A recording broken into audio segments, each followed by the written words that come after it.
I would say the biggest challenge facing the testing community is the inability to cope with challenges of any kind.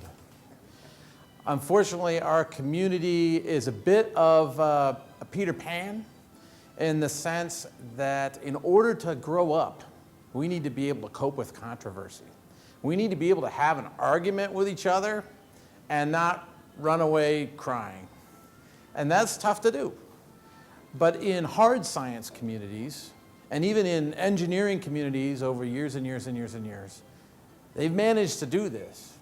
Now in engineering communities, say in building bridges, they managed to do this because they killed a lot of people with their bad bridges, and so there was a lot of crying about that, and people thought, the public thought, it's in our interest to learn how to do engineering a lot better. We don't have that so much in the software world. We kind of get away with our failures and go kind of like, oops, wasn't my fault. And what that means is there's not a whole lot of accountability, and therefore we don't need to focus on controversy so much. We can run away from it. And I think that's especially a problem for testing, because in testing you can do all kinds of stuff and not really know if what you did any good. And that means that there's a lot of myths of software testing that get to thrive and survive.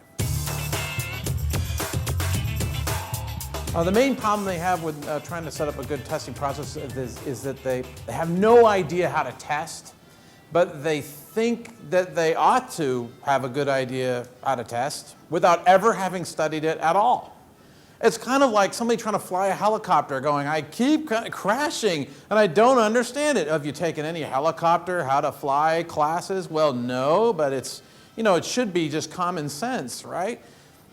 I don't think it's that easy to test something very, very, very well. But because, especially many senior managers that I come across, assume that testing is a very simple thing to do, just try it and see if it works, there's not a lot of pressure to study testing. But let's say you do try to study testing, you run into the second problem, and that is that almost every testing textbook is full of misinformation that will waste your time. And most people, fortunately, in our craft, don't even attempt to read those books, so they're never misled. But those who do attempt to read the books then have to struggle with the fact that anyone can write a testing textbook, and they just let you, whether you know what you're doing or not. I wrote a testing textbook, and they let me. So we have to sort through all of this mythology of software testing. And that's not easy to do. So what I try to do when I am helping people deal with the process of putting together a test group is one of the things I get through to them is that this is all about humans working together and people dealing with complexity and dealing with their emotions about complexity. And a lot of times this is difficult for people to accept because they were like, oh, I thought you had a 17-step process that I could turn the crank on and then everything would just work. Can't I just take your document and just paste it on the heads of my testers and pound it a few times and smooth it over and then they'll do good testing? No, actually, there's a wonderful book called The Social Life of Information which showed that most of that documentation that companies put together into their documentation corporate knowledge systems is never read by anyone. And that's an important thing to realize about this. In that same research done at Xerox about how copy repair people do good work, they found that how people really learn how to repair copy machines was by talking to each other.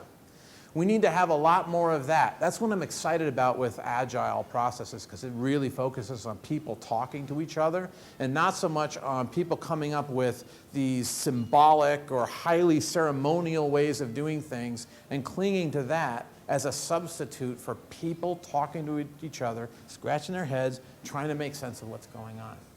So that's the first big thing I have to get across to my clients when I'm helping them.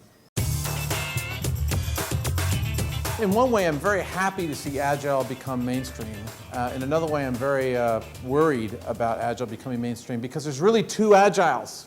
There's small a agile, which is the dictionary definition of the word agile, meaning ability to react to change, the ability to change quickly.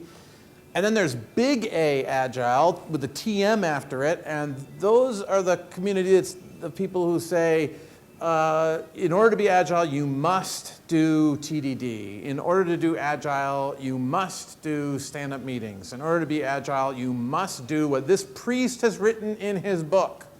And what that does is that actually is the opposite of the original spirit of agile, which was we are taking responsibility for our own stuff. We're taking it away from the people telling us how we had to do things. And we are going to figure this out and do good work. We're going to emphasize people over process. And that's really what that means. Think about it. People over process. What is process? Process usually is a document that some other people have written and they're putting on you, right? People over process means instead of people writing a document and then making me read it, how about people dealing with people? How about people talking together and working out problems directly? That aspect of Agile is very exciting, and I'm very happy that Agile is gaining ground in that respect. So that means that when I deal with Agile testing, I first have to find out, are we talking about Agile testing from the point of view of some programmers who heard about Agile testing and they think Agile testing means automate everything, which unfortunately there's a lot of people like that. Or do we mean by Agile testing, let's use our ingenuity and our skills and our ability to learn quickly to test the important things quickly in an organized, systematic way? Because I like that second part and I teach that. But the first part, you can recognize, because when you're talking to testers who see Agile testing mostly in terms of automation, listen to what they say and they'll always talk about tools. Oh, I use Fit, and I use Fitness, and I use Jester, and I use all this stuff. And they always go to tools, tools, tools, tools, tools, tools, as opposed to talking about skills. To me, the core of testing is skills.